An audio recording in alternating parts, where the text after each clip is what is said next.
Hello बच्चों, let's read this question. Limit x tending towards 1 upon root 2 sine cos inverse x minus x upon 1 minus 10 cos inverse x is equal to. तो यहाँ पे देखो हमें ये limit की value बतानी है क्या होगी. तो स्टार्ट कर लेते हैं की कॉन्सेप्ट से.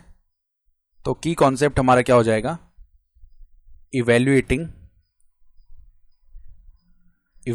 लिमिट. Evaluating limits. तो देखो कैसे इवेल्युएट करेंगे इसे. हमारे पास में जो लिमिट है उसको हम L बोल देते हैं. तो let L is equal to limit x is tending towards 1 upon root 2 और यहाँ पे है sine cos inverse x minus x upon 1 minus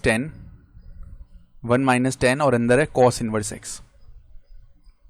तो इसको इवेल्युएट करने के लिए देखो हम क्या करेंगे. सबसे पहले अगर हम एज इट इज यहाँ पे 1 अपॉन रूट 2 रखेंगे तो देखो नीचे क्या हो जाएगा, कॉस इनवर्स 1 अपॉन रूट 2 ये होगा पाई अपॉन 4. 10 पाई अपॉन 4 1 होता है, 1 माइनस 1 0, यानी नीचे 0 बन जाएगा. तो हमें देखो इसको थोड़ा सा कैसे इवेल्युएट करेंगे. पहले हम लेट करते हैं इधर, let cos inverse x is equal to theta, यानी एक्स का वैल्यू जो है कॉस थीटा बन जाएगा. तो अब एक्स अगर कॉस थीटा बन रहा है तो ध्यान से देखो यहाँ पे अगर ये एंगल थीटा है तो कॉस थीटा का वैल्यू यानी बेस अपॉन हाइपोटेन्यूज, तो x इधर 1 आ जाएगा, यानी ये जो हमारे पास परपेंडिकुलर है root of 1 minus x square ये बन रहा होगा. तो अब इधर से अगर हम साइन थीटा लिखना चाह रहे हैं तो उसका वैल्यू किसके इक्वल आएगा, root of 1 minus x square यानी परपेंडिकुलर अपॉन हाइपोटेन्यूज, यानी थीटा का जो वैल्यू है वो बन जाएगा sine inverse root of 1 minus x square. अब थीटा कॉस इनवर्स एक्स के भी इक्वल है, इसका मतलब क्या आ गया, कॉस इनवर्स एक्स का वैल्यू हटा के हम लिख सकते हैं sine inverse root of 1 minus x square.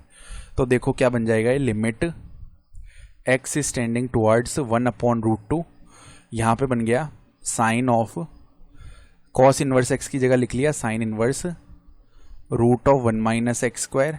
ये टर्म आ गया, माइनस में एक्स है, होल अपॉन में वैल्यू. अब देखो इसी तरह इस कॉस इनवर्स एक्स को टेन इनवर्स एक्स में कन्वर्ट किया तो ऑलरेडी एक्स का वैल्यू कॉस थीटा के इक्वल है और यहाँ पे ये बना चुके हैं हम. तो अगर हम टेन थीटा लिखेंगे ना इधर से, वो क्या आ जाएगा, root of 1 minus x square upon में एक्स, यानी tan inverse root of 1 minus x square upon x. इसका जो वैल्यू है वो थीटा के इक्वल है और थीटा कॉस इनवर्स एक्स के इक्वल है.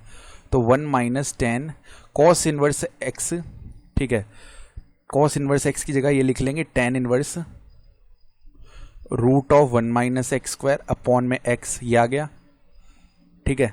तो ये टर्म बन गया.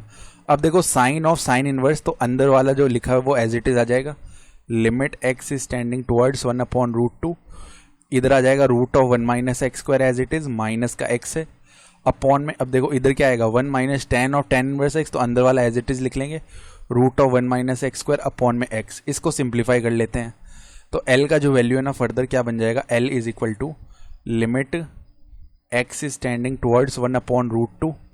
तो देखो यहाँ पे हम क्या करते हैं, ऊपर से माइनस 1 अगर कॉमन लिया तो x minus root of 1 minus x square ये बन जाएगा, होल अपॉन में जो वैल्यू है वो क्या बनेगी, एलसीएम लेने पे x minus root of 1 minus x square और एक x ऊपर चला जाएगा तो मल्टीप्लाई में x आ गया. तो अब देखो x minus root of 1 minus x square ये तो डिवाइड हो गया वन टाइम. तो बच्चा क्या हमारे पास, limit x is tending towards 1 upon root 2 और माइनस का x बच गया. अब x की जगह डायरेक्टली सब्सटीट्यूट कर देते हैं 1 अपॉन रूट 2, तो माइनस 1 अपॉन रूट 2, ये हमारे पास में लिमिट का आंसर हो जाएगा. तो ऑप्शन डी सही आ जाएगा. I hope you understood this explanation. Best of luck.